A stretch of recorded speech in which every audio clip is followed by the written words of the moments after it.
Number of founders reached out after our previous product positioning video to ask the same follow-up question, which is, how do I effectively choose my target segment for how to actually nail my product positioning? So if you haven't seen our product positioning video, we'll hyperlink that for you. But the quick follow-up question was, okay, let's say I've done all of that and I've nailed my product positioning. How do I effectively choose who my target segment should be for this specific product positioning? That's the question that we're hoping to answer for you today. Hi, everyone. My name is Shuo Chen. I am a former founder, now investing in founders and teaching founders at Berkeley and Stanford. I'm also a board member here at DECODE, the largest founder community co-hosted across Berkeley and Stanford. In fact, we actually have the DECODE annual conference coming up in about a month's time on November 15th at UC Berkeley. For anyone who is based in the Bay Area or who wants an excuse to fly into the Bay Area, we would love to have you at the conference. We have incredible speakers from founders of companies like Higgsfield AI to operators and builders like the chief product officer at OpenAI who built and launched ChatGPT, to incredible investors like the founding partner of Lightspeed Venture Partners.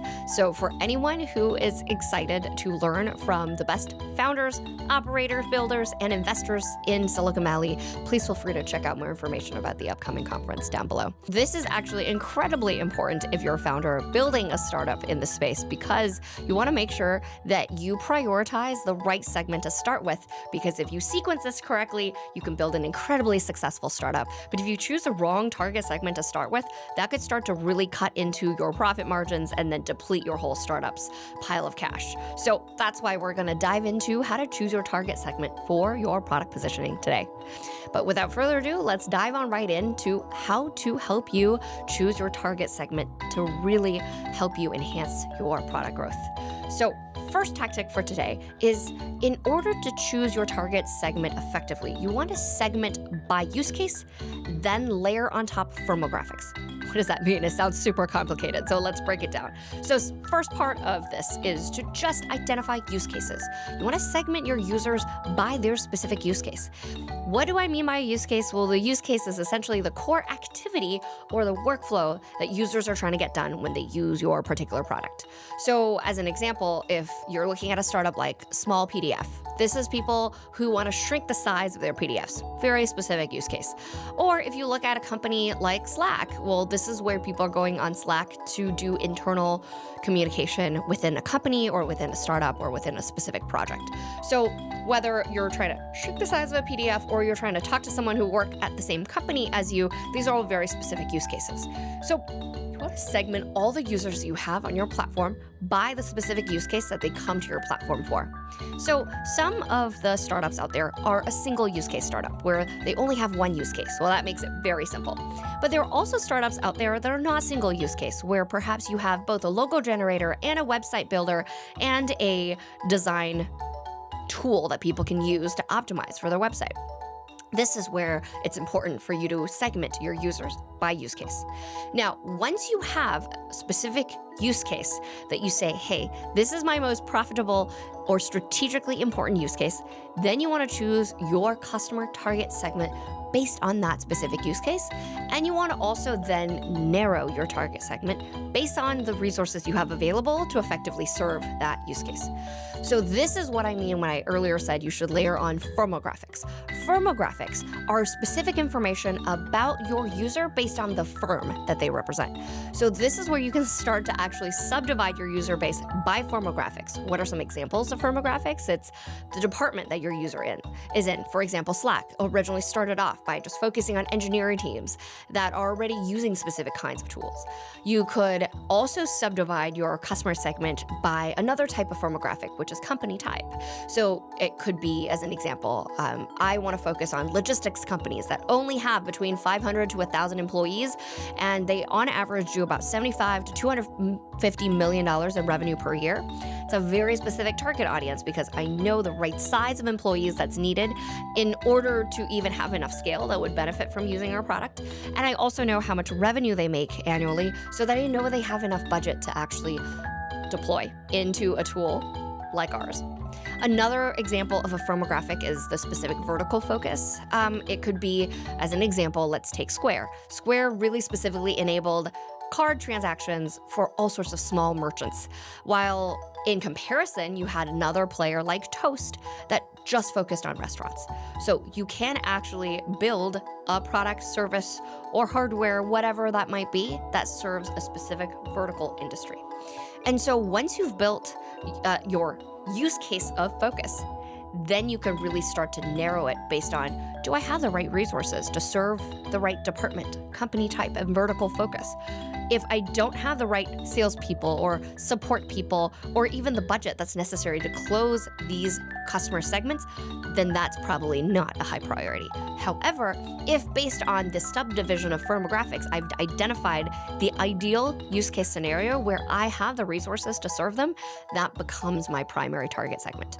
So we've so far talked about tactic one, which is you want to segment your users by their specific use case, and then consider firmographics, which is information about the company that they represent. And you do so by narrowing down the specific use case that your users come to you for, and then segmenting them based on the companies that they represent.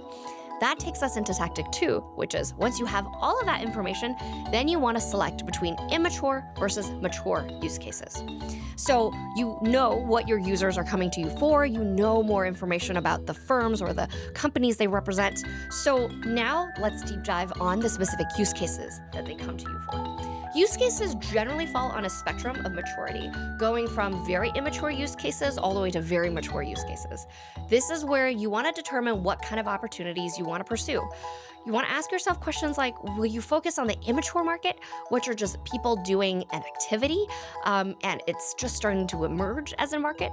Or do you want to focus on a very mature market where people are shopping for a very specific product category that only emerges from doing a very specific activity, and we know exactly how that user flow works? You want to choose mature or immature markets based on a couple of things. And I want to deep dive into for you, what are the pros and cons for immature versus mature use cases. So if you're focusing on immature use cases, the biggest pro is that there's less competition and you have more of a chance at building your product to become the de facto solution. The con of that is that it takes much longer for you to actualize sales and revenue from immature use cases because customers are just starting to learn about this problem that they actually need a solution for. And they need to be educated on what are the whole suite of available solutions to them and why they should choose you over others. Now, in comparison, if you're focused on mature use cases, the pro is you don't need to educate your customers. They know exactly what solutions are out there and why they might choose you. And of course, it allows you to enter the market in a faster pace. However, the con is it's much harder to effectively differentiate between different solutions that are out there. To have a real and meaningful differentiation that's required for your customers to switch from another solution they're using, you have to articulate, are you faster? Do you offer better customer service? Are you cheaper? Are you more efficient? Usually some of these terms I just cited alone isn't enough or powerful enough of a differentiation because customers are looking for something substantially better that is worth their time and energy and focus to actually try to switch to a different solution. So you need to be at least 10 times faster, 10 times cheaper, 10 times more efficient, or a whole scale of different for customers to really consider switching over to your solution.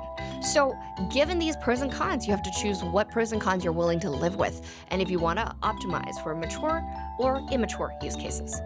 And really, there's, at the end of the day, no science to help you make the right decision choosing between immature and mature use cases. Ultimately, you're betting on where the future is going.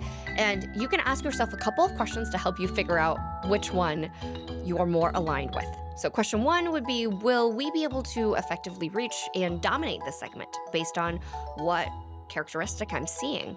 Two, will our differentiation be strong enough to actually convince people to leave the market leader that they're already in? And three, do we believe that these people will still be performing these activities and also therefore needing our product in the next 3 to 5 years? And based on your answers to all of these, this might lead you down the path of, hey, we should target for an immature use case because we think that there is a good chance we could become the de facto solution. Or we want to target a mature use case where we don't need to educate the customers and we have enough of a differentiation to convince people to switch over to our solution instead. So all of this is to talk about tactic 2, which is selecting between immature versus mature use cases when choosing which specific customer segment to start with. And this is where, based on your choice, you're going to then effectively choose the world of available use cases and users that then use you. And this leads us into tactic 3, which is you want to adjust the width of use cases. Well, what do I mean by the width of use cases? Let me give you examples of what wide use cases and narrow use cases look like. So we literally just talked about understanding what use cases your users come to you for, choosing between mature and immature ones. Then we want to specifically look at use cases that are wide versus narrow. Wide use cases are things like, as an example, account-based marketing, where these are large markets, but it's less effective messaging because you're just marketing for account-based marketing overall. Account-based marketing just means that you're doing marketing based on specific accounts or specific companies. So this means that there are way more moving parts in building effective software for this because you're managing more stakeholders and there's all sorts of different definitions of what success looks like. And there could be ambiguity that actually prevent word of mouth and understanding of your product. Narrow use cases are very specific where I'm not targeting a broad use case, I'm just talking about a very specific scenario. For example, schedule a LinkedIn post. This is where you have sharper messaging, but you also have a way smaller market size. So you can imagine if I'm saying doing account-based marketing, this is inclusive of things like scheduling a LinkedIn post, but can involve a lot of other things. Whereas when I talk about a narrow use case, I'm talking about one very specific feature. You generally want to consider both of this entire spectrum of wide to narrow use cases, and you want to match the width of the use case you offer based on your ability to actually successfully execute a go-to-market strategy. So the wider the use case is, the more difficulty you face as a smaller startup that's trying to reach a larger market. The narrower the use case, the higher chances of your success. The general rule of thumb is the earlier you are as a startup, the narrower the use case you must focus on. And as you get really, really, really good at one specific narrow use case, then you can perhaps start to layer on another use case, another narrow use case that's tangentially or directly related, and you want to layer on additional tangentially related narrow use cases until you form a part of a wider use case. And so all of tactic 3 is you want to adjust how wide or narrow your focus of use cases on based on what resources you have to build a product and sell this effectively. So if you're now in your super early days, focus on a narrow use case. If you have more resources to allow you to build more products, build for a more wide use case. And all of this is to help you figure out how to select for your specific customer segment so that you can really effectively do this go-to-market exercise. So we talked about tactic 1, which is you want to segment your users by their specific use case, and then layer on the information you have about the firms that they represent. And then you want to pick between mature and immature use cases to help you prioritize which specific use cases you're going to prioritize. And then 3, you want to adjust for the width or narrowness of the use case that you focus on based on how much resources you have. And generally speaking, if you're super early startup, you want to just focus on one very narrow use case, understand the kind of specific firms they represent, and then choose the immature or mature use case based on your strategic analysis. If you are a much later stage startup, then you can start to build a wider use case in terms of the customer segment that you have. And all of this is essentially to say that your customer segment isn't a static thing that remains the same over time. Depending where you are in your life cycle as a startup, you might need to go more mature or more immature use cases. Depending on the resources you have available, you might go more narrow or you might go more wide in terms of the customer segment you're going after. So if you're curious in terms of hearing more about other traps to avoid in this process or tools you can leverage, please feel free to check out the full newsletter hyperlinked below. And if you have any other follow-up questions or comments and things you're curious about based on what we just talked about, please feel free to leave a comment below or reach out to us via email or via LinkedIn or any kind of social media channels you can find us on, and we would be more than happy to answer any follow-up questions in a future video. In fact, this video was number of follow-up questions from all of you that led into this video. So if you found this session helpful, please don't forget to give us a big thumbs up and also subscribe to our YouTube channel. And if you know of other founders who might benefit from this content, please feel free to share this video onwards within the founder community. Thank you so much for tuning in, and we look forward to seeing you in a future week session. Take care.